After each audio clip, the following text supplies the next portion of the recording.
And we are live. What is up, everybody? Michael here, bringing you another video today. Today's another episode of Chu On This, my little podcast series I got it going on where I interview fellow YouTubers and talk to them about their channels and their passions. And today I'm very excited. We have Cecil from GoodBadFlicks on. What's up, Cecil? How you doing, man? Doing good, man. Thanks for having me. And we are going to have an awesome time today. I'd just like to start out and say thank you for making good content. You are one of the few really awesome YouTubers out there that, invest fully into your craft, and I'm super proud to say that I have you on right now. Thank you, man. I really appreciate it. All right, so let's just jump right in. Let's just get to know a little bit about you. What's your history with film? Because you are, if you guys don't know, Cecil's a big film reviewer. He goes and reviews good, bad, good movies that are enjoyable to watch. So how'd that get started? How did you come up with the idea with all that? It really just kind of came about back around, I'd say like 2009 or so, when a lot of the whole like reviewiverse was really starting to take off. There were a lot of people out there that were talking about movies that weren't necessarily bad, but I thought that they were attacking them a little bit too harshly. And so there was a website called blip.tv. And they were a little bit more relaxed about content than YouTube was. And so what I had done was, like a lot of people, like Nostalgia Critic and whatnot, got their start there because, as soon as they uploaded stuff on YouTube, they were getting taken down. And what happened, I had a lot of friends that live like all over the country. And I was like, hey, I want to talk about movies that I like, movies that I don't think really deserve the reputation that they get. So I was like, let me just do these little review shows. And so I put these like really haphazard videos together, and they were kind of like structurally similar to what I do now, but they weren't anywhere near the quality, because I didn't know what the hell I was doing back then. So it was, my audio quality stunk. The videos were like 640 by 360, and it just it wasn't very good. And I kind of took that and I learned from that. And then what happened was, as I was doing it, I did these really weird, mostly horror films, and I would send them to my friends. I put them up on Blip, and they liked them. They were enjoying them. And after a couple of months of doing that, I started noticing that other people who I didn't know, were watching the videos and started telling me how much they enjoyed them. And I thought, wow, I guess maybe I might be onto something. There's people that like more than just the common mainstream films, or they agree with me that a lot of these movies are underrated, that they don't really deserve the negativity that they're getting. So once that went on, it was probably after about a year or so, was when, actually maybe a year and a half, when I decided to make the jump over to YouTube and go into the bigger audience. And I started making the content there. And when I started doing that, I really upped the quality. I started taking it a little bit more seriously, got on like a regular schedule, and things kind of took off from there. Yeah, and I have to say how I found your channel was through, I was one night just watching a bunch of 90s horror movie trailers, and I stumbled across a disturbing behavior trailer, which led me to like watching one of your, I think it was one of your exploring videos, and then I was just totally hooked from there. So once again, thank you. You're very welcome. Yeah, people love the exploring videos. It's kind of a mixed bag. I have some people that I get, emails and messages from people from all over. Some people, they love the exploring videos. Some people love the just good bad flicks because they like the humor. Other people only want the review videos. Some people like the WTF. So it's like I do a mixture of things, also to keep things fresh, because if I did just one style of video every single week, it would get really old. Definitely. So how do you go about finding these movies or selecting them? Because you have like a huge catalog of obscure movies that I personally, I haven't heard of a lot of them, but they opened my eyes to some certain films. So how do you go about, one, finding them, and then two, like purchasing them or viewing them? I guess in a way I'm kind of a connoisseur of crap, I guess. I love all kinds of movies. The thing that a lot of people don't understand is that, like, I love movies in general, And people just have this notion that all I like is garbage. And whenever I do my best of the year and stuff, they're always shocked when I'm talking about like really, really genuinely good movies that people have maybe not necessarily heard of, but movies that are like award winning. And they're like, I thought you only like junk. And I'm like, well, the thing is, like, everybody is talking about, you know, La La Land, and everybody's talking about all these other movies. And I said, what I'm doing is I'm talking about these other things that people may not have heard of, that people may have overlooked, and giving them a chance. So when I'm looking to do my videos, normally when I do a Good Bad Flicks episode, I will take most often a B movie, or sometimes, as in the case of a movie that's going to come out on Monday, like, I guess you could call it like a Z grade movie, because it was a movie that was filmed in the UK on a 16mm camera for 10,000 British pounds. Oh, jeez. And okay. but the thing is, like, the dude who did it, like, there was a lot of passion that went into it, and it kind of got a cult following, and his career kind of blew up from there.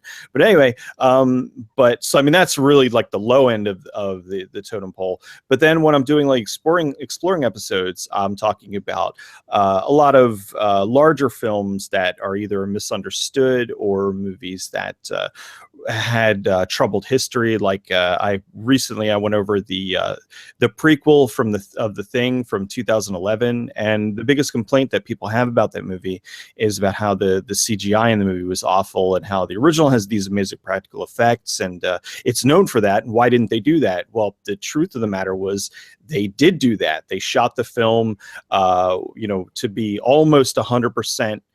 Practical effects. They use some CGI, enhancements, but any movie does that, wire removal and whatnot. And but what happened was the studio panicked, and they made them get rid of these beautiful practical effects that they worked so hard on, and put in really bad CG, because the one of the producers in there just he hated practical effects. He thought they looked cheap. And so I wanted to show, I had from Studio ADI had started uploading shots of the practical effects that they made for the film, and I started showing that, and I was like, look, this is what was actually in the movie as opposed to what ended up in the movie. And it gave the movie a lot of respect, and a lot of people started clamoring for the original. They called it the pilot version of the film, because there was a pilot alien in the film, and they're like, we want to see this movie.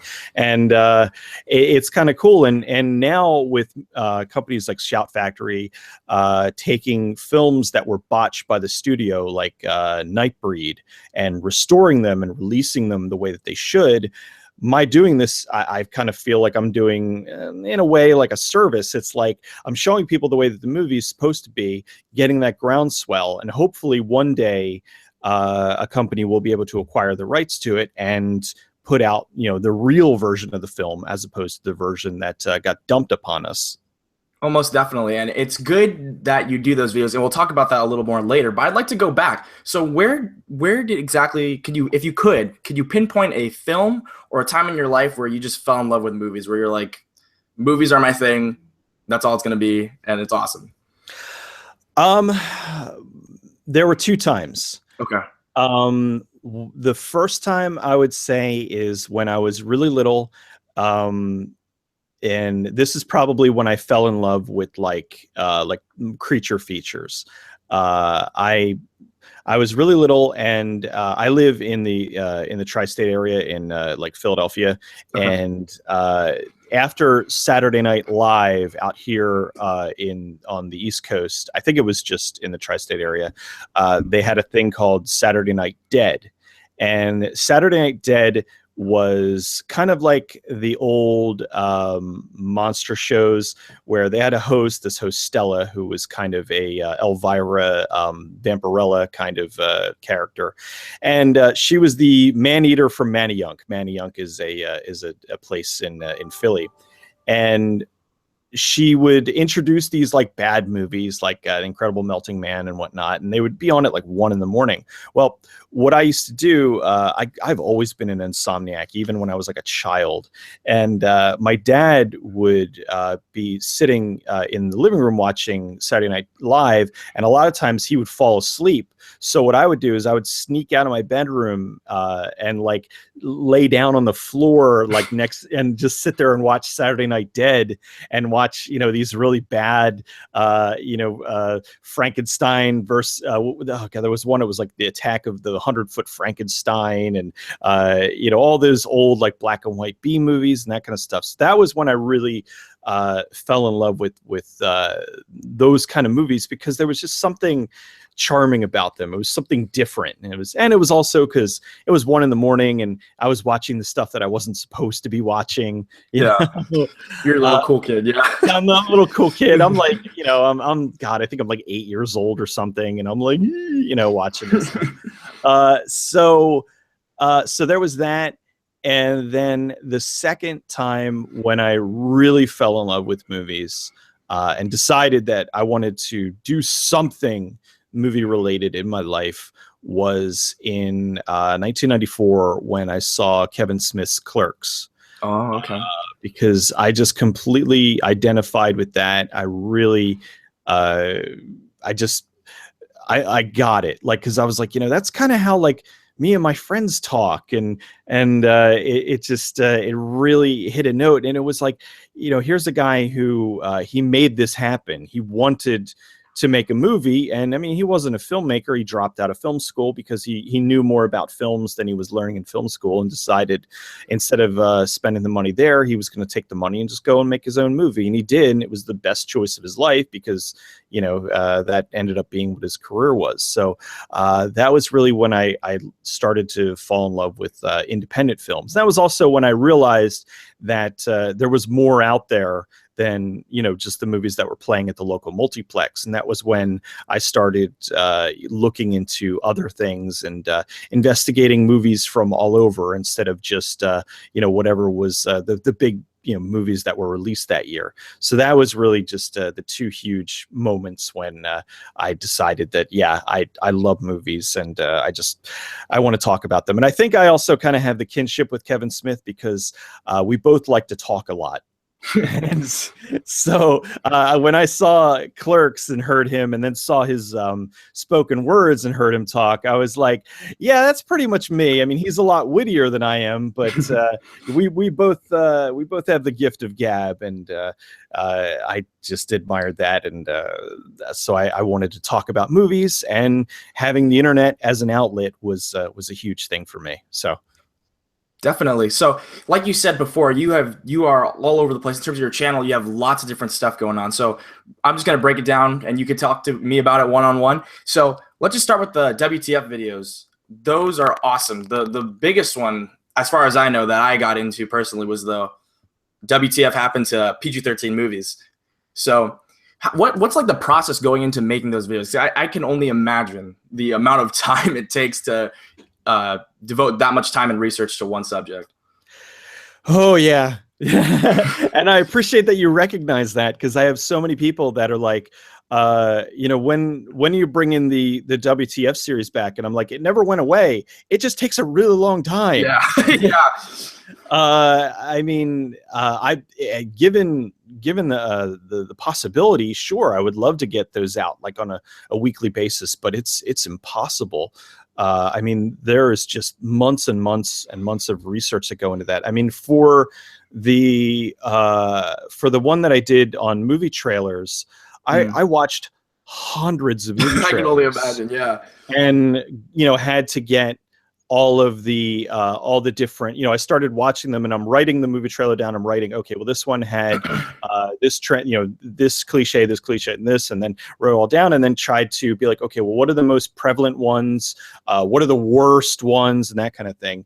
The PG-13 one, that came from an idea when back in 2004, I remembered when Alien versus Predator, the first one, was supposed to come out.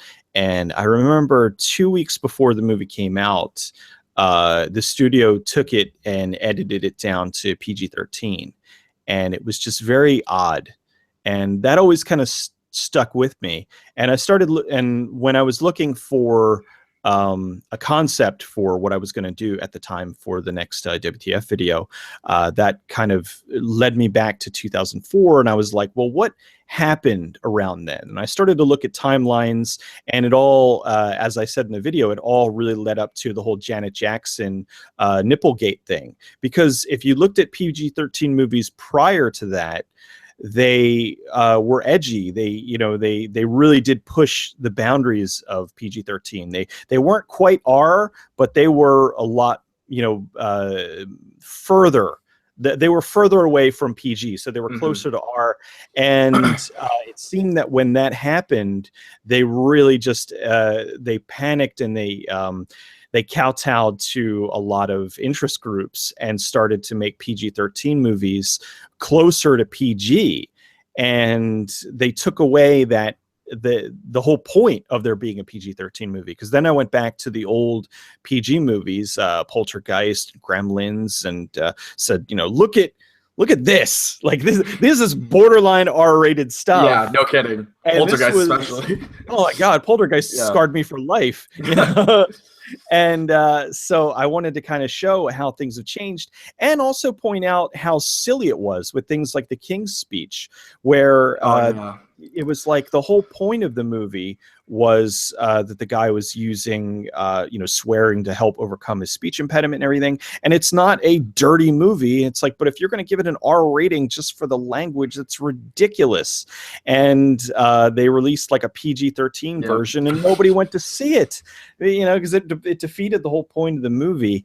And so a lot of people really like that. That one got, even though that's not my my most viewed video, that is probably my most popular video, because that one got me a ton of attention. That got put on the front page of YouTube, which at the time I didn't even know existed until I had all these people that are like, you're on the front page of YouTube. I'm like, YouTube has a front page. And I was like, well, thank you. Somebody there likes me. But it got on the trending tab, and that really blew up. And I got some messages from all kinds of other channels and stuff that were like, I saw this video and it was awesome. And then I watched your other WTF videos, and they were great. And, are you going to make more? And I'm like, yes. Definitely. But I mean, well, the other thing too that a lot of people like don't get, they'll be like, well, you should get your writers. And I'm like, writers, me. It's me. It's me. Like, I edit, write, do everything myself. And while it's cool because that gives me 100% freedom to do whatever I want, it also puts a lot of pressure on me, because I have to do everything myself. I can't be like, hey, could you investigate this thing for me? It's like, no, I have to go investigate that myself and take the time to look into it. And, I am a husband and a father. And so I also have to make time for my family too, and it's great. I mean, I love doing this, but there are times when it's very time consuming, and I'm still, putting out videos on a weekly schedule. And a lot of people are always, again, back to the, when the next WTF video coming out. And I'm like, if I didn't have to work on the other videos, I could solely focus on just that. But I'm also on a weekly schedule with this, and people wanted more exploring videos, and the exploring videos take longer to make than the regular GBF videos. So that's why, it's like everything just takes time. I can't just crank these out like overnight. Well, you want quality? Yeah, you want quality, you gotta wait. Yeah, definitely. So I guess that's a good time now to branch into my next question. What's the hardest video that you've had to make? The hardest video I had to make, probably, I know the Blair Witch video was hard. That one was really tough. See, the thing is, some of the ones that end up it's funny, the ones that you would think that would be like the hardest are not really like what are the hardest. Like sometimes it's just the exploring videos that I'm working on. Like that week I might just be having a really bad week and I've got like massive writer's block, and then that ends up being like really difficult. So sometimes like the WTF videos, like once I get the research done, a lot of times the writing on those really just flows and it takes off. And so like they're probably some of the most time-consuming ones. Like the PG-13 one, you know, just took me months to do. The Daredevil one was really difficult. I know that. I think I put about 2 months of work into that, and that was really frustrating because as I found out after I put it out,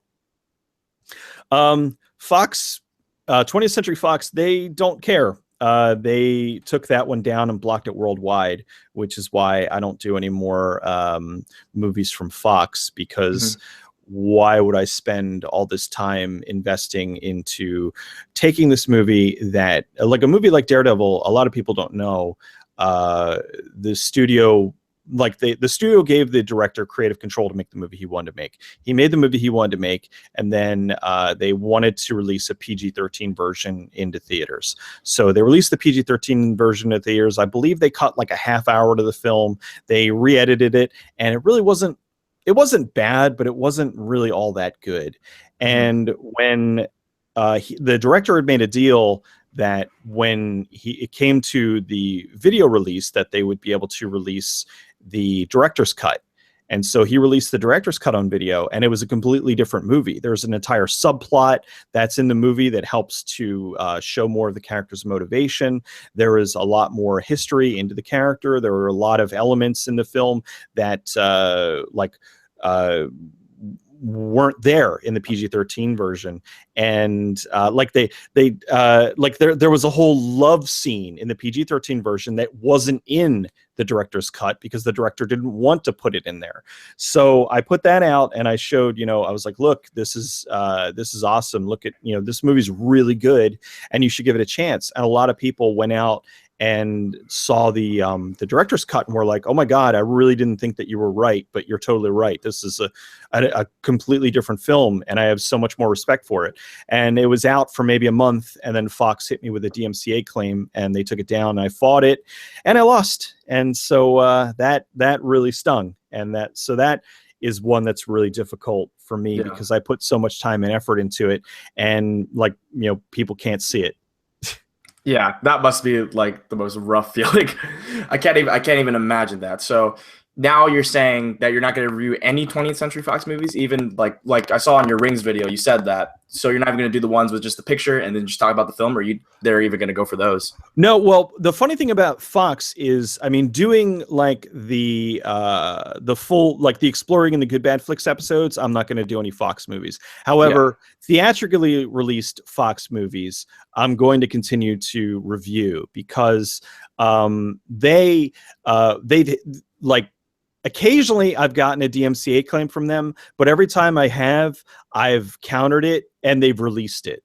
So that's different. Like that is just like, that's usually like an automatic flag, like going on your videos where it's like, hey, I just saw this guy reviewed this movie. And I think a lot of times so many people will put out, you know, they'll use footage or whatever. And with my movies that I do of movies that are in theaters, you know, the footage isn't available aside from the trailers and whatnot because the movie's just in theaters. So I just use stills. I'm like, look, let me make this as easy as possible for you guys.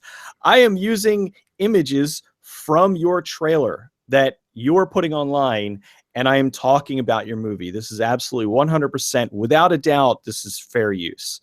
And every time like Fox has claimed my stuff on those, usually after a day or two, they'll release it and then everything's fine. So I have no issue with them as far as that's concerned. But with the other videos, with the Exploring, the GBFs and whatnot, those are the ones that they've, you know, it's not an automated claim, it's actually a manual claim, and then, you know, you counter it and then it comes back directly from them, and they say no, this violates. And it's like, the problem is that the YouTube system, the way it's set up, is they're not involved. So when you when they put a claim on something and you counter it, it's up to the company to decide whether or not they think that this falls under fair use or not. Right. So it's really, you're at their mercy. It should go to a third party, but YouTube just doesn't want to do that and whatever. But Paramount, as far as the regular reviews, they're the ones where I said, with the Rings video, where I'm just not doing any more Paramount videos because it's not worth it. It's like, hey, I'm going to spend money and go watch because I'm not, a lot of these movies, I'm not sent screeners. I'm actually, physically going out and watching the movie at the theater. I mean, occasionally, actually, I should say occasionally, I'm getting more and more screeners by the day. Because after, it is funny, after I hit 100,000 subscribers, it does kind of change the dynamic a lot. You get a lot. For sure. Yeah. Like all of a sudden, all these companies that are trying to sponsor me and send me movies to review and all that kind of stuff, and it's great. It's exciting. It's just funny that it's how it's just flipping a switch where it's like, hey, you're nobody. Oh wait, you're somebody. Here, talk about our stuff. We need you. Yeah, we need you to tell everybody how great our stuff is. Yeah. Actually, there's one. I won't say what the company is, but this was hilarious. There was a company who they contacted me a while ago, and they were like, we want you to talk about, we have this movie coming out. We want you to talk about it. And they were like, we're willing to pay you X amount to talk about this movie and blah, blah, blah. And it was a Western.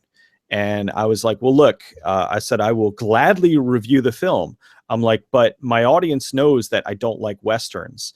And I'm like, I am not just going to come out and say how great this movie is without seeing it. Like, I'm not just going to take your money and be like, oh, everybody go see this movie. And then it comes out and it totally sucks. I'm like, because I have no idea if this movie's good or bad. And I would talk about it if I was like, hey, there's a movie coming out. It looks good, but I haven't seen it yet. I'm like, I'm not gonna let my audience think that I saw it and that it's great and basically lie to them. And they didn't like that. And they never contacted me again. And it kind of sucks because they were a big company. But I'm like, look, I am not going to be bought. Yeah. You get I don't remember the exact quote, but it was something like, you can only sell your integrity once. Sure. And that was the thing. I'm like, if I've built everything that I have on being 100% honest, on talking about stuff that I like. I mean, and I get endless miles of grief about liking the Suicide Squad. And I'm like, look, I'm sorry. I liked it. I thought it was fun. I don't understand. Like, was it the best movie of the year? No, but is it something that's worth all the hatred that it's getting? No. I'm like, there are much worse movies out there. Definitely. And so, I get a lot of grief over that, where I think that some people will just kind of go with whatever the popular consensus is saying. Oh, this thing sucks. And they know they're going to get the hits over that.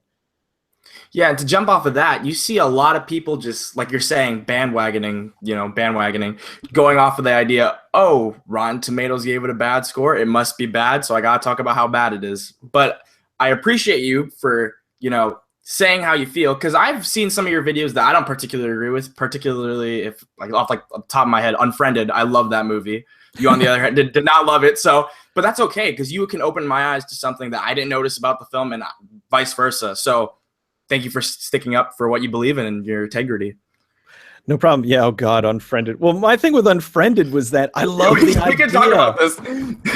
I love the idea of Unfriended. I was like, because that's the thing. Like, I think found footage movies, I mean, they're kind of being done to death at this point, but I do still think that there is a lot of potential there. Like, every now and then a movie like Wreck will come out, which, if you haven't seen, is just terrific. Yeah, it's awesome. But I think that there are a lot of concepts that haven't really been fully realized. And with something like Wreck, or something like Unfriended, I like the idea a lot, and I thought that there was so much potential there.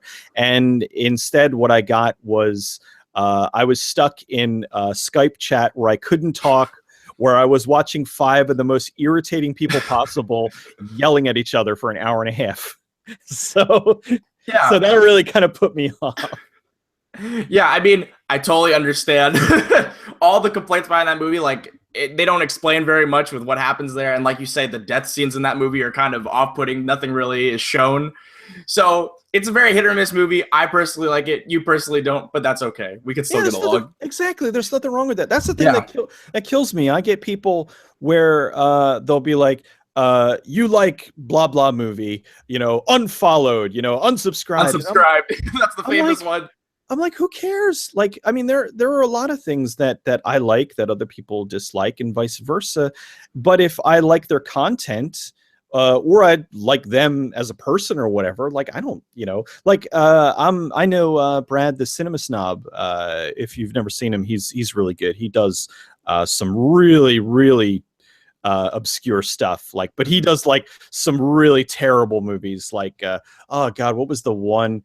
It was like a Legend of Bigfoot movie where like these girls, they find Bigfoot in the woods and they decide to have sex with it, and it's like so bad, like really really bad. But he like a lot of the movies he reviews, like he also does he does a thing called midnight screenings where he'll go see whatever opened that week, and he'll sit in a car with like him and like a friend or two. They'll go see the movie and then they'll sit in the car and record a video about it.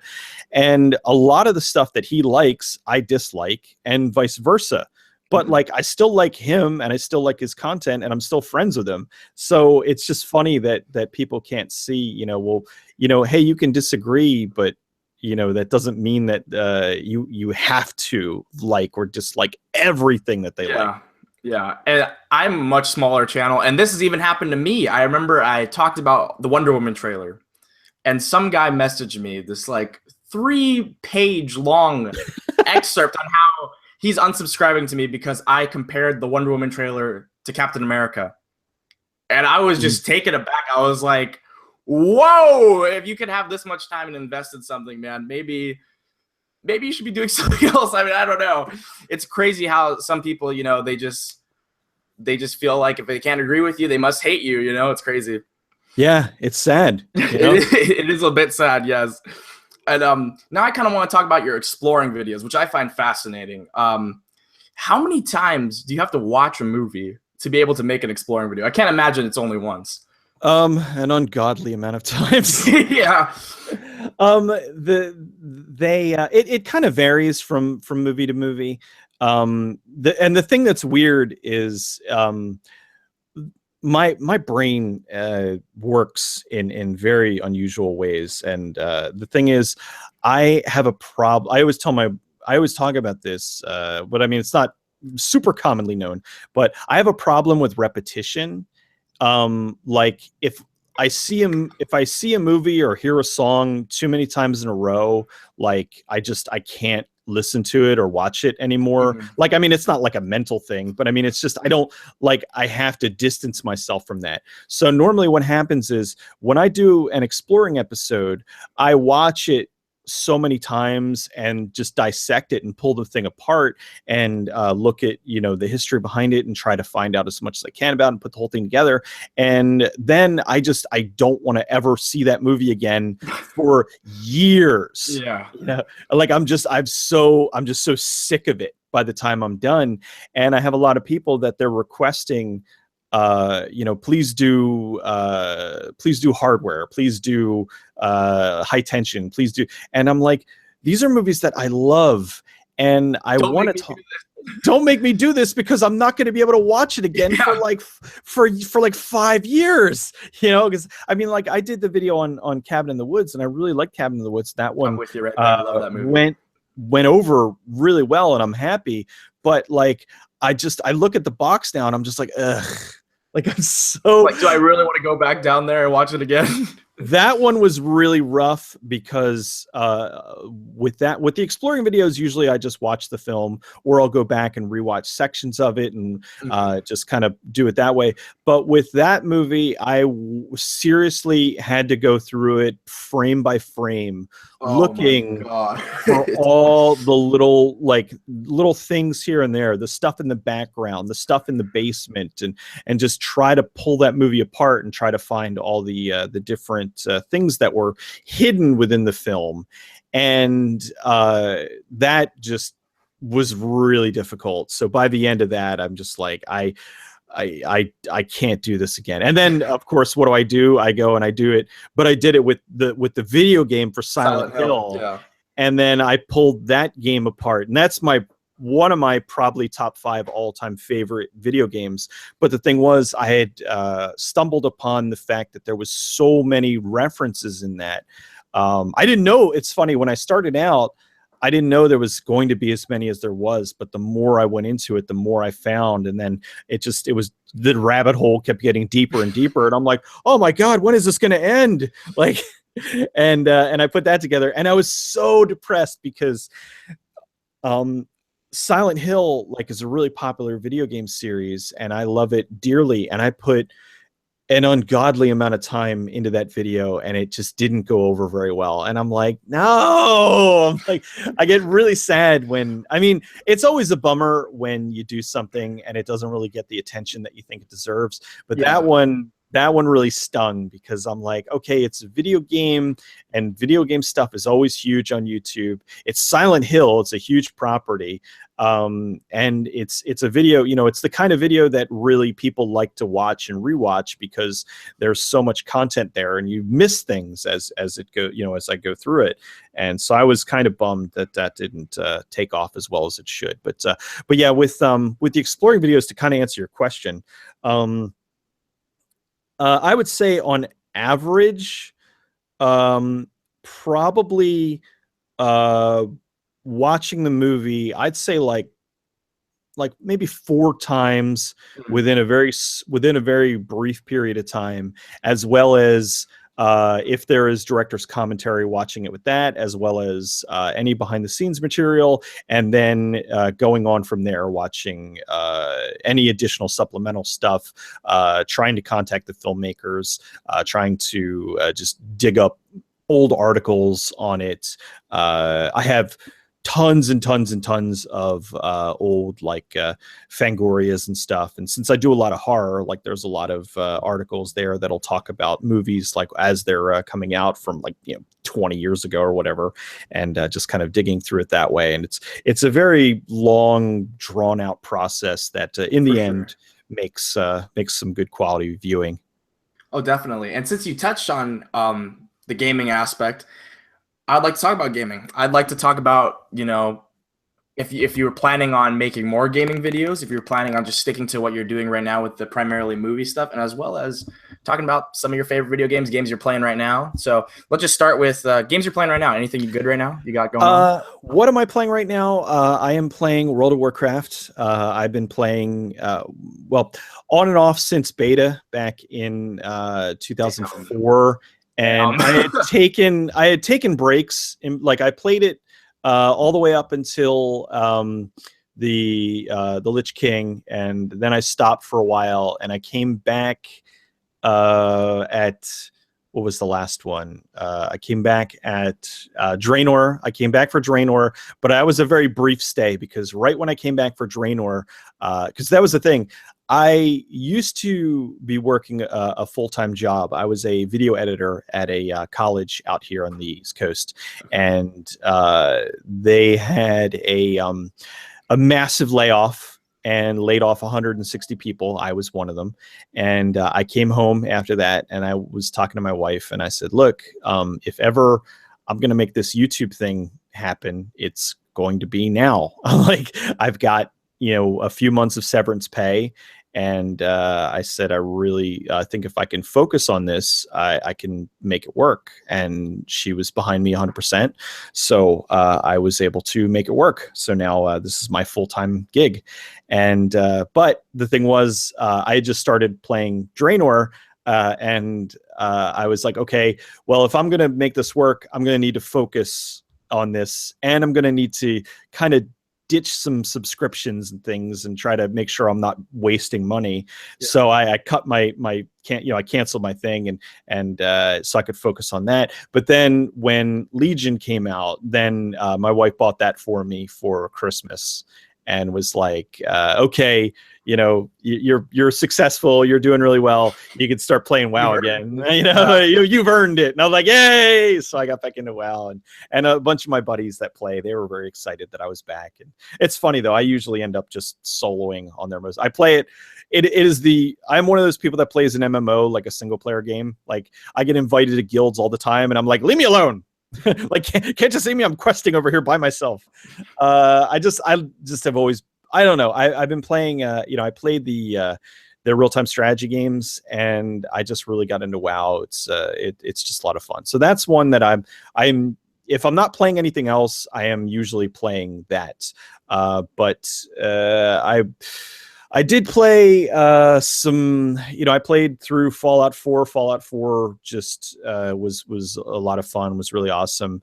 What else have I been playing recently? I did.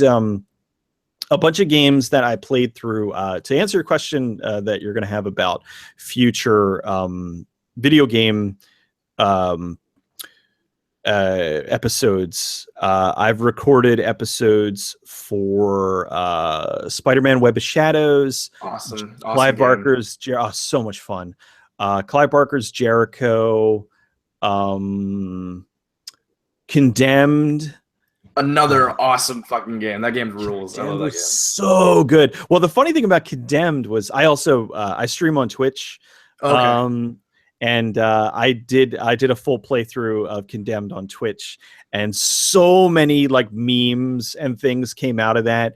Because that, you're running through you're running through the sewers and everything, and there were all the bums down there. We called them Hobo Jesus, So it was like you're beating to death these people, and it was like we killed hundreds of people to prove that we were innocent of murder. True. But yeah, that so I have all those games. I have even more. The 2008 Bionic Commando I have fully captured. It's all a matter of sitting down and putting the time into writing them and whatnot. Now the thing is, one of the reasons why the Good Bad Games episodes take so much longer is because with a movie, even a long movie is like 2-3 hours. Yeah. But like a short video game is 8 hours. So that's 8 hours of footage to go through. And people are like, why don't you do some Good Bad Games on like role-playing games? And I'm like, believe me, dude, I love role-playing games, but I'd have to scrub through like 50 hours of footage. I'm like, it takes me long enough to do a short game like Jericho. I think because I had beaten Jericho, God, I think like 3-4 times. I love that game. And I was so sad that it did so poorly because they ended on a cliffhanger. And that's my one gripe. I hate when movies or video games, because it's like, don't end on a cliffhanger unless you have the next one already made. Like, because then it's like, oh, here's the end. And then we'll never get resolution. It's like, stop. So yeah, that ended on a huge cliffhanger, and then we'll never get the end. I'm so annoyed. But the game was still awesome, and I played through that, and I'm going to do an episode. But right now, I'm actually I'm working. I shouldn't say probably. The next game episode is going to be for a survival horror game called Countdown Vampires, which is a Resident Evil style PlayStation 2. Or was it PlayStation 1? Crap. PlayStation. I think PS1, I think. Anyway, okay. Survival horror game. And it's really hard because the vampires, you have to shoot them. You shoot them with tranquilizers, and they don't die. They just fall down. And then you have to pour like holy water on them, and then they don't like get back up. But if like if there's like more than one in a room and you shoot one and the one falls down and the other one attacks you, and then you shoot the other one, well, he falls down, well, the other one gets back up, yeah. And then it's like, and then you're out of ammo, and it's like, but yeah, that one I'm doing actually for a friend of mine. He's doing a side project for me. It'll be revealed sometime in the near future. I don't want to say until it's actually done, but we're doing something for my Twitch channel, and then in exchange for the work that he's doing, I'm doing the video for. He's like, I really want you to do this as a Good Bad Games episode. I'm like, okay, and I was like, I played it before, now I'm playing it again. I'm like, God, I don't remember this being this difficult. Isn't that the worst feeling ever? Yeah, when a game just gets unbelievably hard after you pick it up after a couple of years. Yeah, and have to get back in to learn it again and get good. And so the only good thing about that though is the footage will be really funny of me dying repeatedly, and so dying stupidly too. So, but yeah, I'm a really huge gamer, and I love that, and I love playing stuff on Twitch too, because the audience I have is really cool. It's just that neat interaction of having with your fans and people telling you, oh, I just watched such and such episode. It was awesome. And then they're watching me a lot of times too. I'll be playing something that like, oh God, they love me playing, since I do a lot of horror stuff. They love me playing horror games. And I'm not like, I don't scream like, PewDiePie or anything, but it is funny because I played Emily Wants to Play. Oh, and geez. I'm just like, I'm like, what's this? Oh my God. Like, that was a lot of fun though. And that one I beat, and the other thing too, that one I beat in one night. So that was a big hit, but anyway, but yeah. So what was did I answer all the video game questions without you asking them? Yeah, but I have one more. Have you tried Resident Evil 7 yet? Because I know you're a huge horror guy. Oh God, no, I have not. But the reason that I have not is because right now I'm actually in the process of I'm moving into, well, not moving into, I had one of the rooms in my house I had work done on it to turn it into a studio for this, because right now I've just been doing all of this in like my home office, and it's really small and it's cramped, and I haven't had a lot of space to really do a lot of stuff, and so what I did was I had been saving up for a few years and decided, hey, I want to take this one room and turn it into a studio. And I got soundproofed it and everything, and I've had guys doing the work on that, so that is almost done. So as soon as that's done, I'm moving all of my stuff into there, and one of the things I plan on doing is playing Resident Evil 7 in that environment. So I'm really excited. It's just so that's really what I'm waiting for. It looks so good. I have a buddy of mine who he played through it, and he's just a huge survival horror fan. He's like, dude, he's like, you feel like how you felt with the old Resident Evils back in the day. You get Definitely. that I can agree with that. Yeah. Again. I'm super excited. I really, really want to play that. I'm going to tell you now, it is probably one of the best games I've ever played. I love Resident Evil, but this game is, oh my God, it's so amazing. You're going to love it. I have so many good things to say about it. I've tuned in for like 2 seconds here and there, like because there's people that I follow on Twitch and they're playing it, and I tune in, I watch it, I'm like, no, I don't want to spoil it, but I'm like, oh, yeah, you gotta go in blind, man. You gotta go in blind. Yeah, I don't want to ruin any of the big scares because that just sucks, or any of the story or anything. So yeah, I'm very excited for that one. That I'm amazed. I was talking about this recently. What is up with all of these like amazing AAA games coming out in January? Like normally, like January is just like the dead zone. Oh yeah. But, we got like Resident Evil and Tales of Berseria, and like just there was a couple other Yakuza 0, and I'm like, all of these like really great big games that are just coming out of that are hitting all at the same time. I'm like, this, I could I'm on board with this, because normally right now is like all right, what do I got in the backlog? Yeah. What game haven't I played yet that I can play now? So yeah, I'm digging that they're finally, it seems maybe they're starting to spread things out and not just release everything over like the spring and summer. Yeah, God, I hope so. But Resident Evil has been taking up so much of my time. I haven't made video in like maybe 2 or 3 weeks. I've just been grinding through that shit. It's so good. Anyway, so I know you're a big PS2 guy. Is that the only console you currently own, or you have oh next God. gen? I have I have everything now. I have a 360, a One, a Wii U. Although the Wii is in like, you know, is back in the box. The Wii U is out. Oh yeah, I definitely. have two PS3s. I have the one 60 gig backwards compatible that has the PS2 guts in it, and then I have the other one, the 80 gig one that it just has the software emulation. Because what happened was the reason I have both of those was I bought the 80 gig one first, and I had that for a while, but there was a lot of games that were from the PS2 that didn't play properly or didn't play at all because the software emulation was not as good as the actual hard, you know, because the other one, I mean, it basically has a PS2 in it. So Yeah. I got a really good deal on a 60 gig, which was the original PS2s, or the original PS3s that, like I said, they were fully backwards compatible. So I got that. So that way I could take my PS2 and my PS1 and just, you know, clear them out and make space under my, you know, my entertainment center. And, you know, if you want to go really old school, I mean, I've got a 3DO. I've got Hey, that is old school. 3DO, man. Jeez.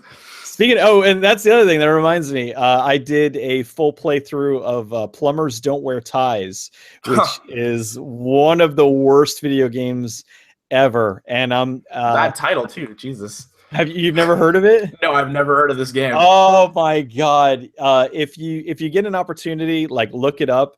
It's basically if you like playing PowerPoints. That I'm not even kidding. Interesting. That is what the game it's this story about this guy who he's a plumber and he wants to save this girl from being sexually harassed by her boss, and it is ungodly bad. It's notoriously no, like it was kind of a bummer. I was working on doing a video for it, and James the Angry Video Game Nerd, he did a video on it, and I was like, all right. Yeah, exactly. Fuck. I'm like, okay, I'm going to wait a little while because if I do a video now, everybody's going to be like, oh, you're just doing, copycat. You know, you're just doing what James has done. And I'm like, no, I was working on this before. God damn it. So I'm like, all right, I'll just space it out a little bit more. But yeah, so I did that. And I actually, I have a lot of people that are like, do a live stream of that. And I'm like, oh, hell yeah. I'm like, if I could figure out how to hook up my 3DO Yeah, to, that must be a complicated fucking process. oh my god, I have a friend of mine who she is a hardware genius, and I have a feeling like probably when I get, because well, actually not even probably, when I go to move into the office, she is going to help me hook up all my consoles to the computer so I can just stream them a lot more conveniently. And I'm going to see if she can figure out how to, you know, what do I need? What kind of wizardry do I need to do to get the 3DO to run, you know, out through Twitch? Because I've seen people do it, so I know it's possible. But it's just, I'm sure there's all kinds of components and stuff that it has to run through. But anyway, I want to do that because it'll absolutely be hilarious because it's so terrible. But yeah, I have that. You know, and of course I have I have you know, the old 16 bits, you know, I have the SNES and NES and a lot of the older systems as well. I just I don't ever makes me sound like a pack rat. I'm really not. I just like I think that a lot of people, they'll buy stuff and get rid of it and then like regret that they got rid of it. Like so my stuff is very nicely cataloged. When I do get into the new studio, I want to do like a little like video tour and be like, hey, look at all this cool shit I have. You know, not showing off, just be like, well, maybe showing off a little showing off a little bit, yeah. But you know, just like, look, I'm not a pack rat, I'm not a hoarder. I keep a lot of stuff, and I love like digital media, or I'm sorry, I love digital media, but I also love like physical media. I like tangibly having something. And I really like that. You know, my Steam folder is huge, but I don't want to just have like digital copies of stuff. I mean, I like the convenience of it, but it's also something about like, hey, I want to play this game. I can't because it's not compatible or whatever, or you know, or there's no, I have to go get 20 million patches to make it work. I can just shove it into the console and just play. Yeah. So, Agreed. and I have a Dreamcast too, of course. How can I? Yeah, classic. I love the Dreamcast. Classic love the Dreamcast. So on that front, I know it's horrible what happened to that console. Really is. On that front, can you rattle off some of your favorite games?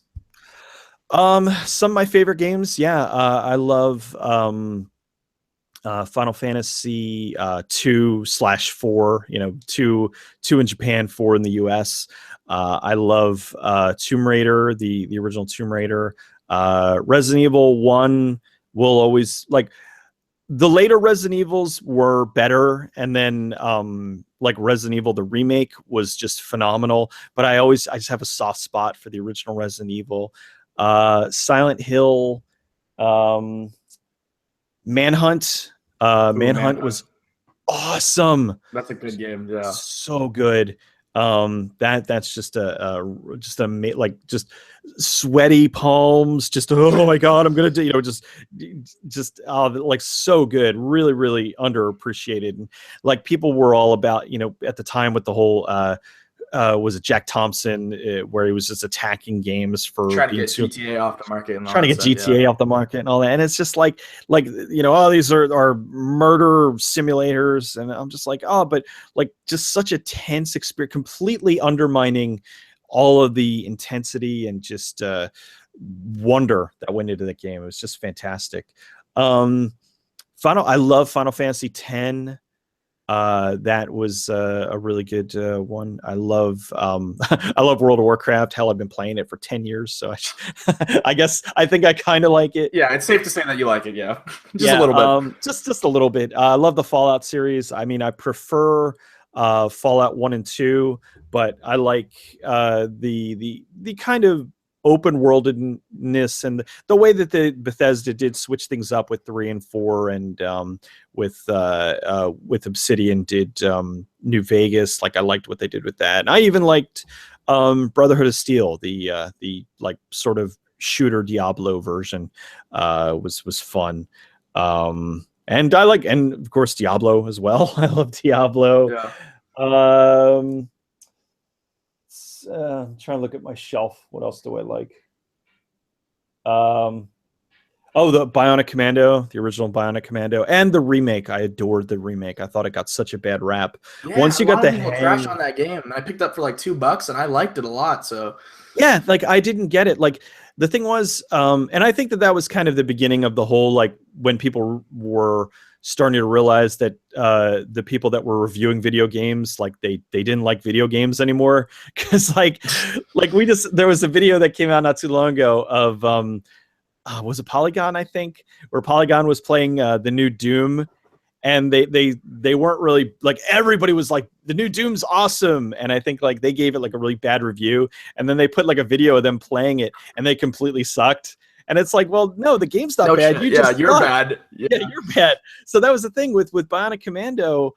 Like, once you got the hang of the controls, it was awesome. And that was a fun game. Yeah, I had a blast with that. And like, so that was one of the reasons why I put the video together on that, or I should say I recorded the video. I haven't edited it together yet, but it's like, I'm flipping, I'm killing dudes left and right, and I'm like, this is how you play the game, you know. Like, this is how this game is awesome, and people just overlooked it. And a lot of things too was, you had people that just were kind of going, again, you know, bandwagon. Well, I heard it sucked, so I never played it. It's like, oh, you're missing out. You gotta try it. Yeah, it's a cool game. If you could pick it up on the 360, it's probably like $1 right now. You could probably pick it up. Oh god, fun. Yeah. It just sits in bargain bins. There's been a lot of times where, like, if I already own something, but like if I'm at like GameStop or something and I see a really cool, like, what was the one I picked up? I picked up Army of Two. That's my guilty pleasure game. I love so Army of Two. Good. It's so fun. Yeah. But like I already had it and I saw it like in a bargain bin for like $1. So I bought it and I like gave it to my brother-in-law. I'm just like, look, I can't just let this sit in a bin, like, because I know what GameStop's going to do. It's eventually going to sit there. It's going to end up in the garbage, Yeah. So on that front, speaking of overlooked things, can you pick maybe one or two movies that you just think are underrated, got a totally bad rap, shouldn't have got a bad rap, more people should go watch it? Um, well, the big one for me, and this is fairly recent. Um, I really think that, and this is such a mixed thing. Batman versus Superman, Mm, the ultimate cut, the director's okay. cut, is the version of the movie that should have been released in the theaters. They were stupid in releasing the version that they did in the theaters, because all it did was piss people off. Like, I know when I saw it, me and my wife went to see it. We're so excited, and I, like, after I saw the theatrical cut, like, I thought it was like okay. I was like, well, it had some stuff that I liked, but I don't know, it just felt really off, and I'm like, there definitely was a lot missing. And then they put out the ultimate cut, and I'm like, it was a completely, much like the Daredevil, it was a completely different movie. They put the movie back in order, because the theatrical cut, they moved a lot of scenes around, and this, everything flowed really well. They added in a lot more stuff. Things made more sense, and it just fit really well. And I thought it was phenomenal. I thought it was one of the best superhero movies just seriously ever made. It's incredible. It's such a Wow. good movie. And I think that the problem is, a lot of people too, I know I have said, I'm like, you have to watch the director's cut, and they're like, oh, it's just more of what I hate. It's the same movie, but it's longer. And a lot of people aren't even bothering to give it a chance. They're just looking at it from, oh, hold on a sec. Hi, buddy. My son decided to visit. He's 2. No problem. Yeah. What are you doing in here? Do you escape from mom? Come here, you. Come here. Go find mom. Mommy. Go find mommy. Love you. I love you. Go get mom.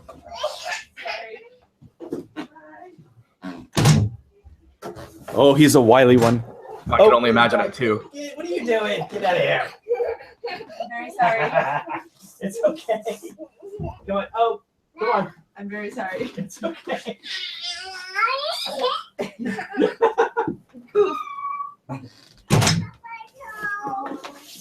Oh, he's such a goof. And oh crap. I don't have to go, but can I put this on hold for like 2 minutes? For sure. Yeah. Okay. I could just edit it in post. It's all good. Okay, good. Because I'll tell you when I get back. I'll be right back. Definitely.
All right, sorry about that. No biggie, no biggie. So we were just talking about underrated gems in terms of film.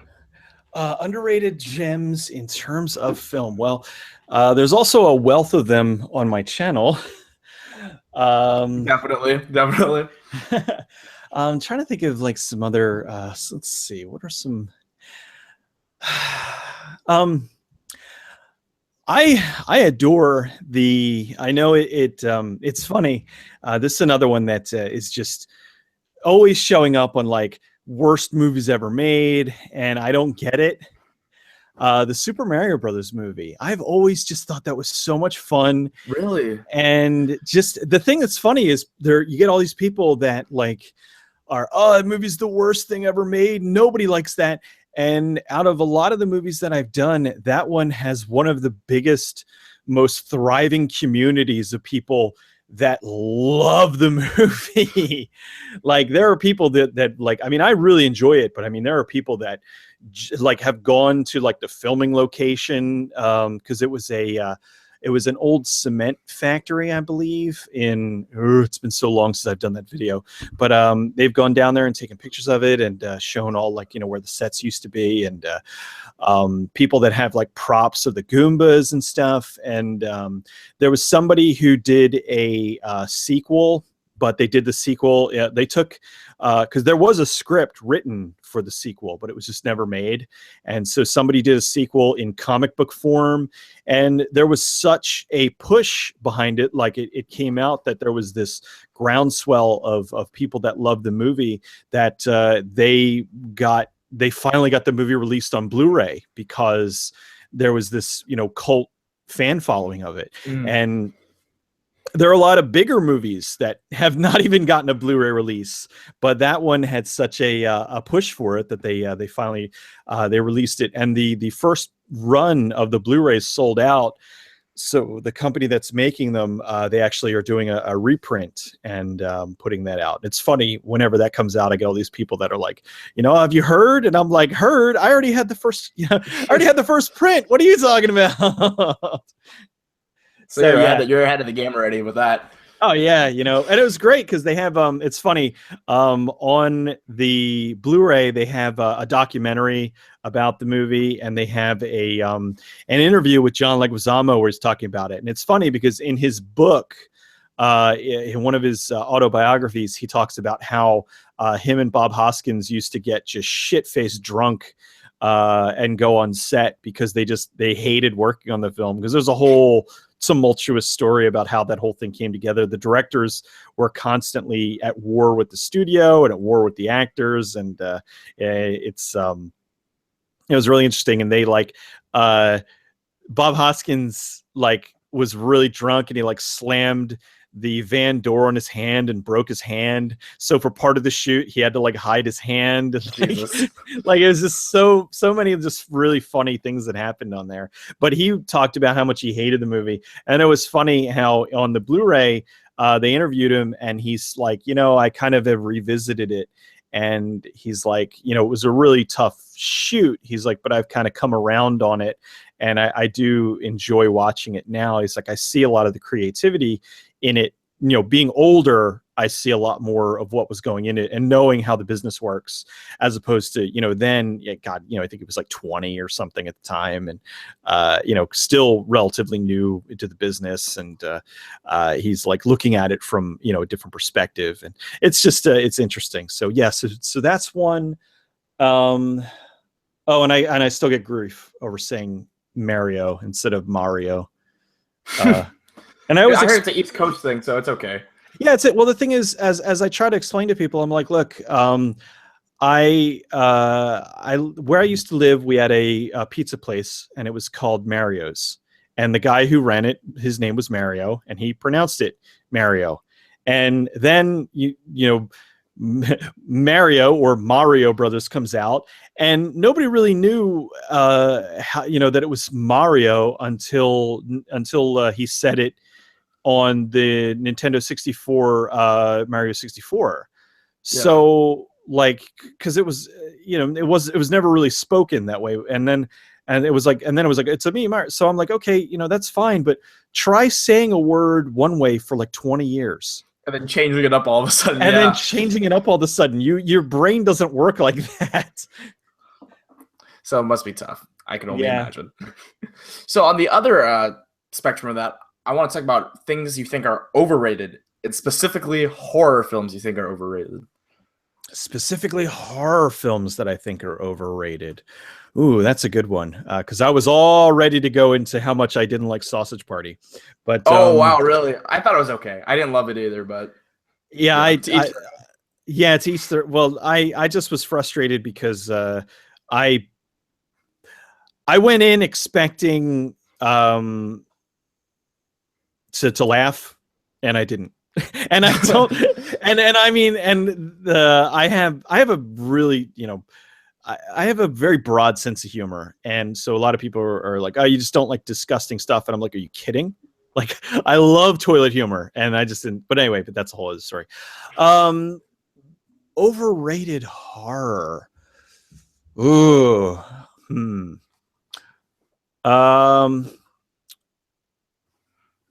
God, that is a tough one. You caught me off guard with that. Sorry. No, it's fine because it's good. It gets me to think because I always have a tendency to answer a lot of the same questions. This is a new one. Overrated horror. Trying to think of stuff that. The thing is, a lot of the big horror that often is labeled overrated, I disagree with. Like, I think like a lot of people, like I just got not into an argument, but a discussion the other day about how the original Blair Witch Project, it deserves to be considered one of the scariest movies ever made.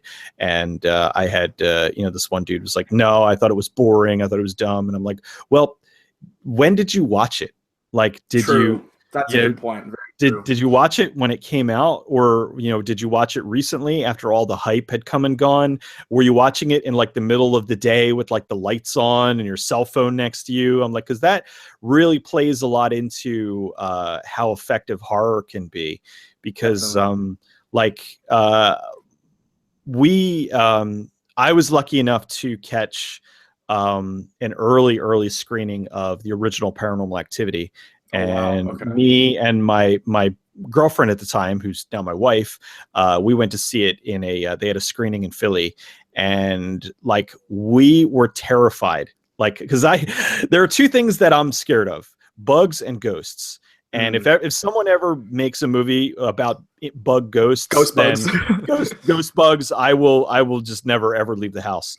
But but with Paranormal Activity, it hit on that ghost thing. And I thought it was done really effectively. And it was like me and my wife, we slept with like the lights on for like a week after that movie. Wow. We were terrified.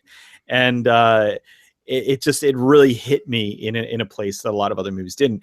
And and it also had the original ending. The original ending was unfortunately only shown in theaters, and it never made it to any of the video releases, which I think is just infuriating, because what happened was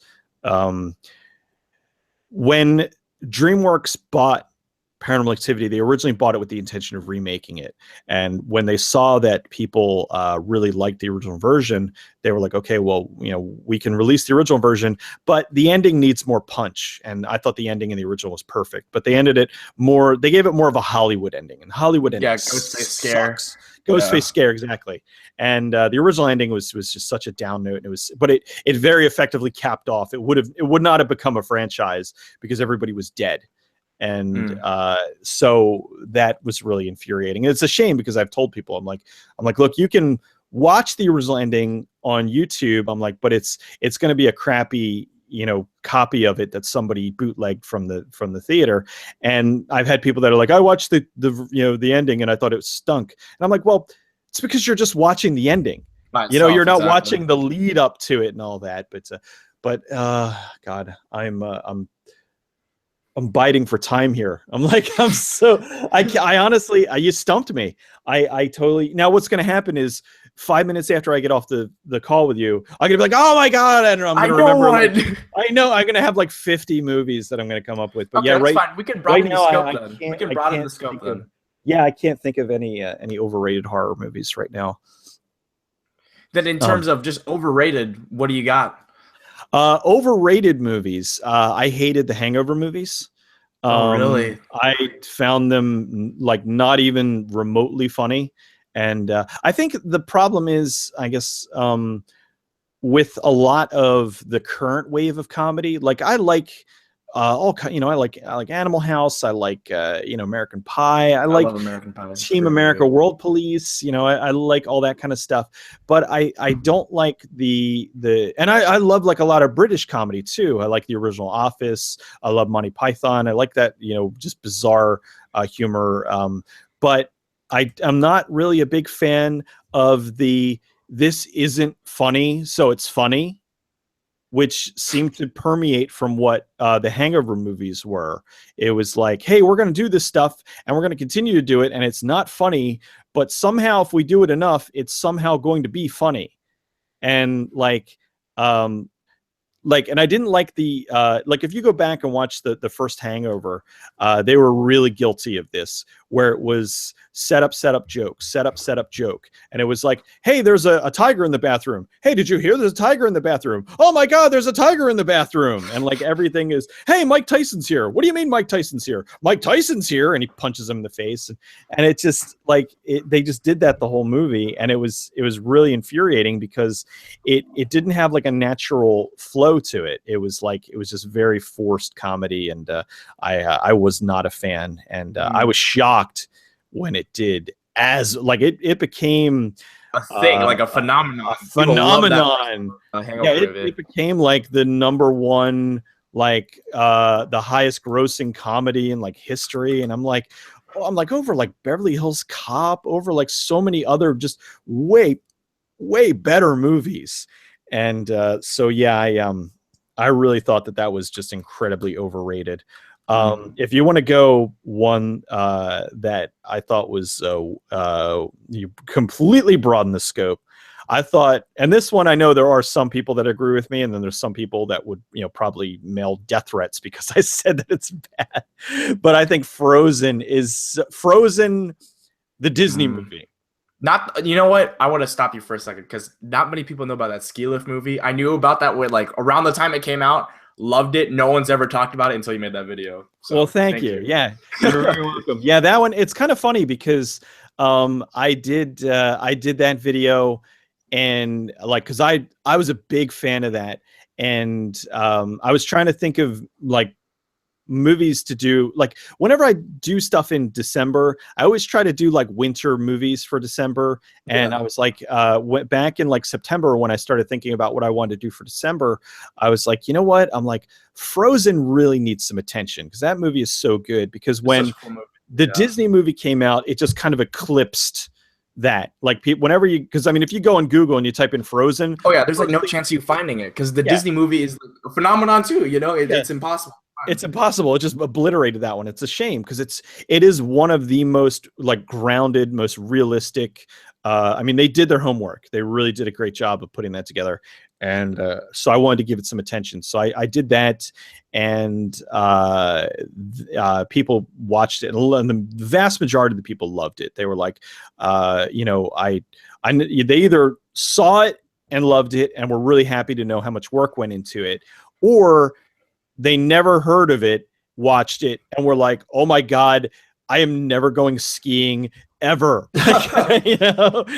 And so I did that, and that went over really well. And then it was shortly thereafter, Adam from Your Movie Suck did Frozen, and he had already been working on it, and so he did his in like 2 parts. And basically, I had a lot of people that are like, wow, I have never seen 2 more diametrically opposed videos in my life. They're like, because I'm talking about how much work and effort went into this and how good it was. Mm-hmm. And his video was just, this movie absolutely sucks. And he just pulled it apart. And it was like, that's fine. It's what he does. And I actually, me and him, we talked about it on Twitter. and he was kind of looking into some different things and was asking me some questions about you know, my research and what I had looked into. And so he at least did like some homework. He didn't just go, this movie sucks, you know, and I don't like it. Like he did look into like some different aspects of it. And but one of the things that was really cool to me about the Frozen video was I put the video out, and like within like 2 hours of it being on YouTube, I got a message from Adam Green, who was like thanking me for doing the video and shining some light on it. And you know, and whenever that happens, that's happened a few times, where somebody who either worked on the film or directed it or was one will send me a thank you for you know, giving the movie some positive attention. And I always get like, I know, that must be the most glorious thing. It's so cool, because it's like it's just it's nice because they are appreciating the fact that I'm appreciating something that they worked really hard on, sure, and not just bashing it, not just saying that it stinks. And even on like some of the movies where I do like a Good Bad Flicks episode on it, where I will you know, goof on the movie, but then afterwards I'll talk about like what they did right, what they did wrong, and why I enjoy the movie. And I've got a lot of people that are like, you know, hey, I was, you know, I did the effects on this or whatever, or I worked on this, and I really enjoy that you kind of took the piss out of it. We had a lot of fun, but they'll give me a little bit of additional insight into it. And you know, they get what I was trying to do, and they appreciate it. So that's always nice, because it's a lot better than you know, getting hate mail that how dare you badmouth this, you know. So but anyway, but yeah, so yeah, but going back, but the Disney Frozen, I don't think it's a bad movie. I just think it's incredibly overrated. I'm so with you right there. I didn't like. I mean, I like the movie, but it's not like the best Disney movie ever by any stretch of the imagination. Yeah, it became a phenomenon, and I don't. Like there are a lot of, like, I understand why the Lion King is a thing. I didn't like the Lion King, but I understand. I at least understand that one. Like I like Little Mermaid, and I like Tangled a lot. And there are certain ones that I really enjoy. And Frozen, I just watched it and I was like, okay, that certainly was a movie. And then it's this thing, and I'm like, oh wow, really? Like, yeah. So. Yeah, it didn't resonate with me at all. Same here. On the other side of that though, Moana, if you caught it, that movie was fucking awesome. I loved Moana. You know what? I haven't seen that one yet. Oh god, you have to see it. It's so good. Yeah, I haven't seen, and I haven't seen Zootopia yet either. I know a lot of people are losing their shit over Zootopia, and I just haven't. I don't. A lot of times with animated films like that, like I don't go out to the theater to see them. I'll usually wait and just catch them on home video. For sure, yeah. Even like the Pixar movies, and I love like WALL-E and stuff, but I don't know, for some reason I just I don't feel the need to rush out and see them. Although I'm weird in the head, because I rushed out and watched 9 Lives. And oh god. And I skipped that one entirely. I didn't even want to venture down that path. That's horrible.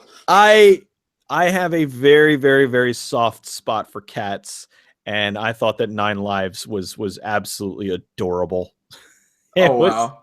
It was like I told my wife, once I get the new studio set up and I have the TV and everything in there, the first movie that we're watching is 9 Lives on Blu-ray.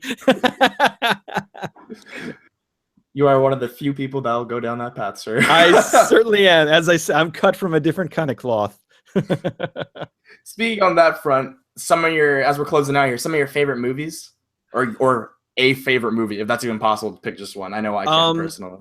Well, one of the things, when it's funny, I was like last year, I was talking to some fans one night when I was doing Twitch, and they were like, at the time I had like 70,000 subs, and they were like, you know, hey, you know, you're coming up on 100,000. Are you going to do anything for 100,000 subs? And I'm like, oh yeah, I've got all these really great plans and things that I'm going to do. I'm going to do like my top 100 all-time favorite movies, and I had all this other stuff planned. And then YouTube was kind enough to put my PG-13 video in the trending tab, and I got like 30,000 subs in like. And you weren't ready.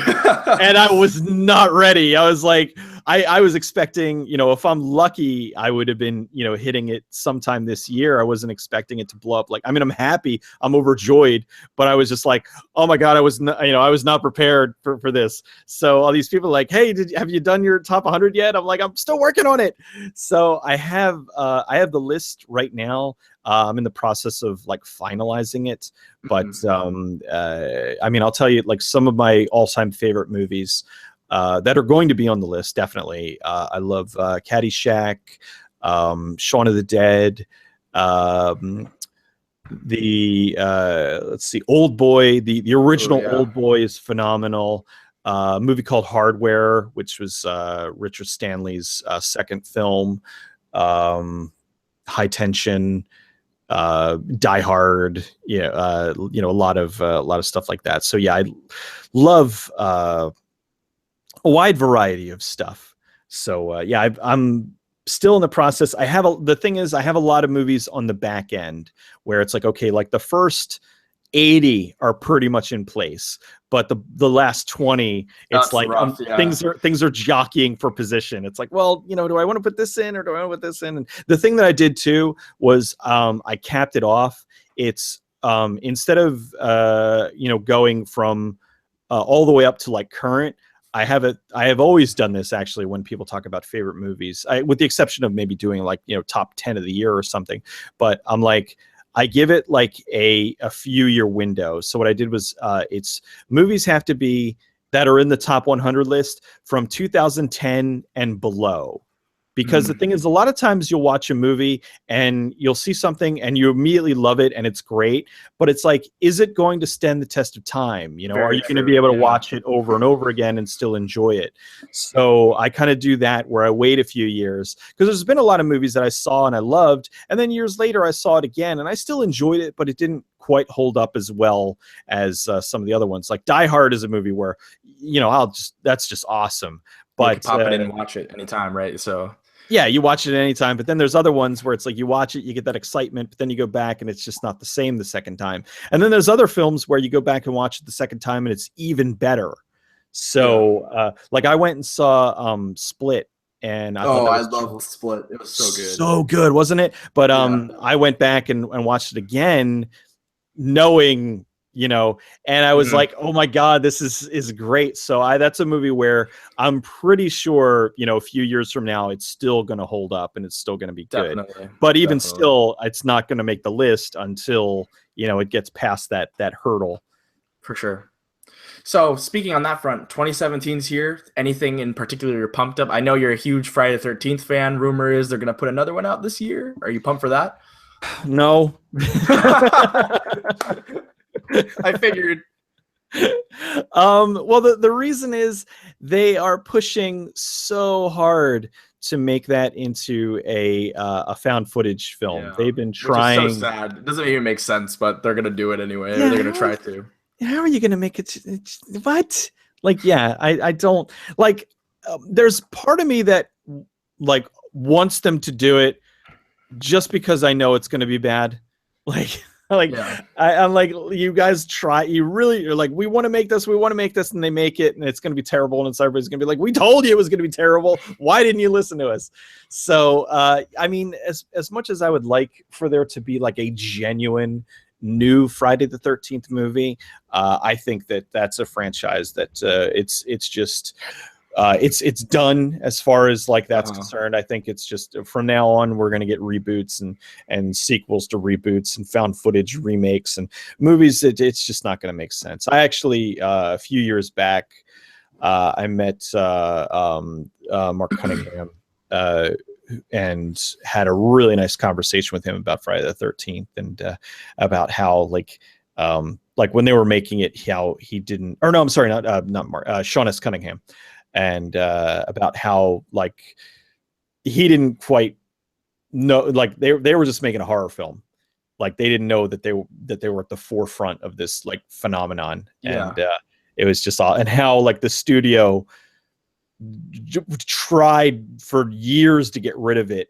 Like they didn't want to have it anymore, but it just kept making money hand over fist. So like they just were like, well, all right, well, we'll make another one, but we won't like it. And they, it just was very funny. And now, they're just dumped like the remake, the Friday the 13th remake from 2009 cost $40 million, cost more than every single Friday the 13th movie combined. Oh, really? I did not know that. That's crazy. And ended up being, with the exception of the lovely Juliana Julie, I think her name was, she with the exception of her, I thought the movie was just awful. Like she at least seemed like she was trying. Everybody else just got on my nerves.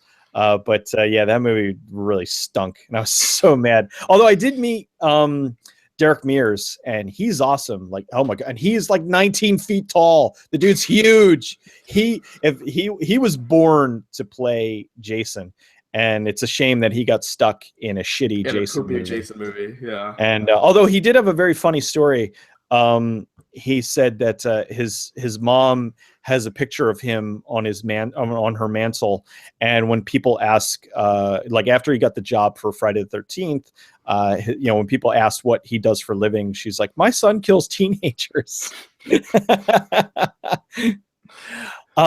For 2017, I'm really looking forward to John Wick 2. Oh yeah, which is one or two more weeks on that one. Yeah, right, 2 weeks. Yeah, I'm super pumped. And my when me and my wife, we went to see Split. I went by myself the first time, and then because usually a lot of times what I'll do is I'll go Thursday nights and then come home, record the video, have it up by Friday, so that all the people that are going to go see movies that weekend, so they can watch my video and, hey, this sounds like a good movie. Hey, this sounds like crap. But so I had seen it, and then I was like, we got to go see this. So the next week we went, and that was the first time she saw the trailer for John Wick 2. And so she turns to me and she's like, for Valentine's Day, can we go? And I'm like, this is why I married you. Like, the best girl in the world. This is the best thing ever. Yes. For Valentine's Day, we can go see John Wick 2. The other couples, they're going to go see 50 Shades Darker. No, we're going to go see John Wick 2. This is going to be awesome. So, that The Great Wall looks really interesting. I've been keeping an eye on that for a while. I know there's Logan, the new the last Wolverine movie. Yeah, I'm super excited about. Raw was a movie that's seen, some clips from that looks fucking insane. So crazy. Like I know it was either Sundance or South by Southwest, I know, and that got a lot of buzz going there. So I'm pretty excited about that. Belko Experiment looks interesting. It looks kind of like they're ripping off I'm totally blanking on it.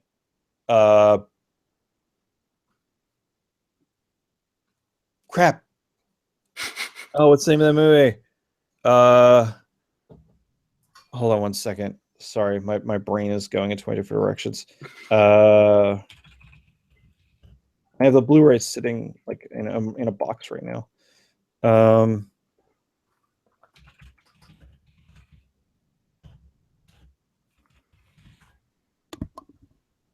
Battle Royale, duh. It looks like they kind of, I don't know, it might be different, but it does kind of seem a little too Battle Royale. Power Rangers, I am interested in. I'm hesitantly interested in Power Rangers. Yeah, I don't know. Like, see, the thing with me though is I have I don't really know that much about the Power Rangers, like, because I've gotten a lot of people that have asked me, they're like, will you do a video on the Power Rangers movies? And I've seen Ivanhoe's, not Secret of the Use, but you know what I'm saying, the Power Rangers, I think it's just the Power Rangers movie. I think it was just Power Rangers movie or whatever it's called. Yeah. And I liked it, but like, that's probably the most I've seen of Power. I've seen more Big Bad Beetleborgs than I've seen Power Rangers. And so like, I don't really have that much invested in them. And I know people that are really pissed off about, oh, they made a Dark Power Rangers and all this. I'm like, well, just did it make the other one not exist? Then Yeah. you're good. There's 900 billion other, like, whenever I go on Netflix, they have so many different Power Rangers series. I'm like, all right, so they made one movie that is kind of a departure. All right, fine. They're still going to continue to make the other things. So I don't know. I don't know if I don't know how that one's going to turn out, but it has my interest. So I will check that out, as long as it's not. Actually, let me take a look. Who is making that? Company credits. Okay, it's Lionsgate. Yeah. Okay, so I can, I'm like, as long as it's not Paramount, I will be reviewing it. Review it. Yes, exactly. So to close out here, I'm going to do this thing called buy or sell. Are you familiar with that? I believe so. If it's okay, if it's the way that other people have done it. Yeah. For those who aren't familiar with it, buy or sell. I do this every episode. We're just going to rattle off two options. You can buy one. You can sell one. And if you sell it, it's gone from the face of history. If you buy it, it's yours in this fictional scenario here. So Gotcha. You got a personalized buy or sell today for you, Cecil. So we'll do three here. Buy or sell Texas Chainsaw 2 or Dread 2. Okay, so you're talking Texas Chainsaw 2, the reboot. The 2013 remake or reboot, yeah. Okay, I would go so all right, so I would buy Dread 2. Interesting. Because the world needs Dread 2. Because Dread was amazing. Dread was amazing. I love that film. I enjoyed the Texas Chainsaw reboot, but not as much as I would enjoy. I'd be willing to let that go to have a Dread 2. Dread was just, oh my God, was fucking amazing. I love that movie. So, it's so cool. Good. And everybody that worked on it wants to do it. And the studio's like, no. I'm like, make it happen. So it looks like, seriously, though, I mean, we may actually get that. I mean, because I know Carl Urban was talking to Netflix, and if anybody's going to make it now, it would be a series, which would be potentially even better. Yeah, seriously, because then we'd get even more Dread. So yeah, who knows? But things have kind of been. I haven't heard anything for a few months, so that might be dead in the water, and I'll be sad. Yeah, let's hope not. Let's hope. Let's cross the fingers and hope we will get some form of Dread in the future. I would also pick Dread too. So next one might be a little more difficult for you. PT, or Silent Hills, as they call it for the PlayStation 4 or whatever console you want to put it on, or another Silent Hills movie.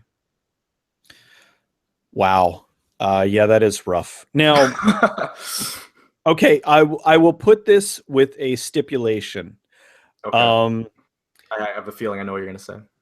I would say the Silent Hill movie, as long as the original director is involved.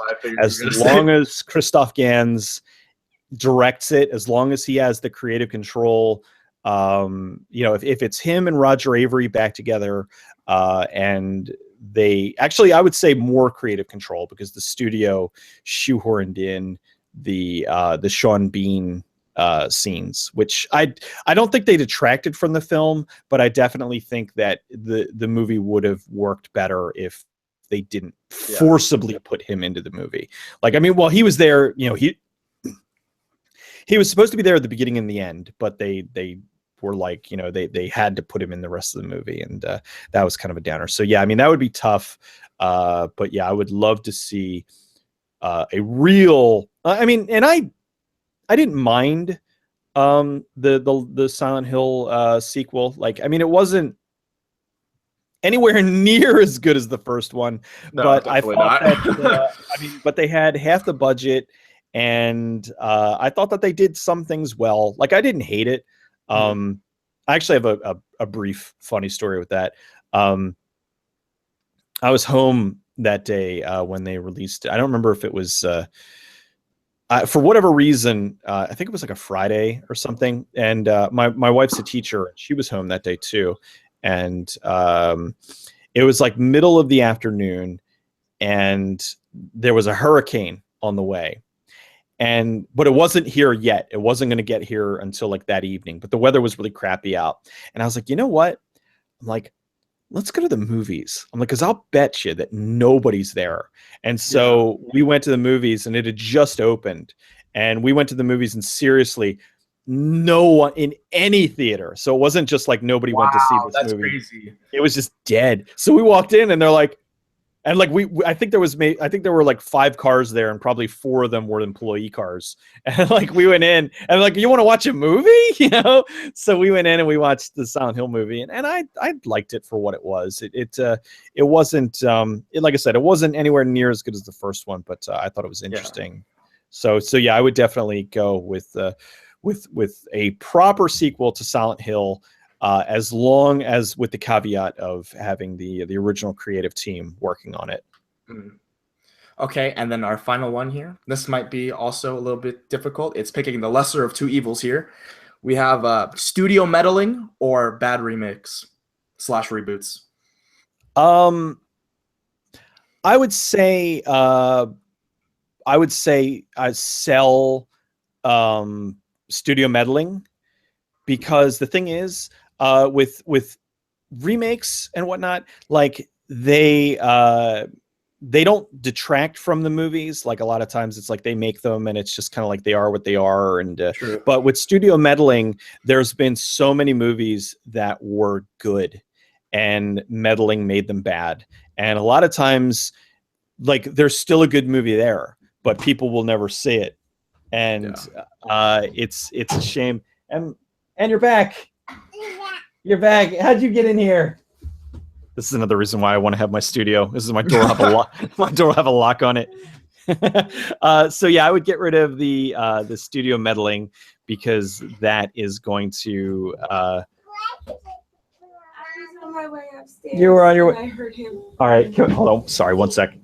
Come here. Come here, you. Yeah. Everyone.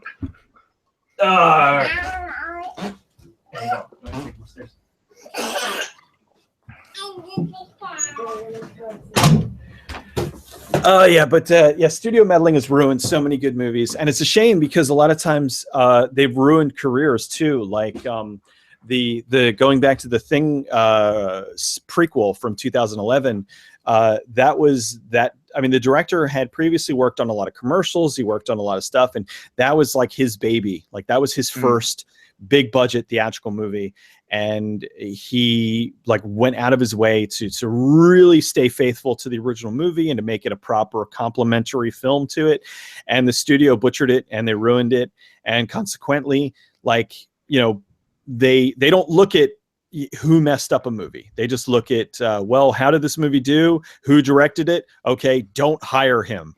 So he, after that, went back to like directing commercials again. And I know that's not what he wanted to do. You know, he wanted to be making films, and, you know, now he's not. And so that's a shame. So I would get rid of that, because, you know, because remakes, there's still the potential to be a good movie. I mean, every now and then a remake comes along, like Hills Have Eyes, and it's terrific. And in my opinion, better than the original.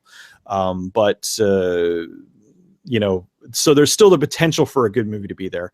But studio meddling 99.999% of the time detracts from the movie. Yeah, definitely. So anyway, thank you so much, Cecil. Good Bad Flicks here for coming on. It's been a hell of a time. Thank you, man. I appreciate you having me. It was a lot of fun. Definitely. Yeah. Anything you want to plug before we go off the air here? You can find me on GoodBadFlicks on YouTube. You can also find me on Escapist Magazine. I put my videos out there as well.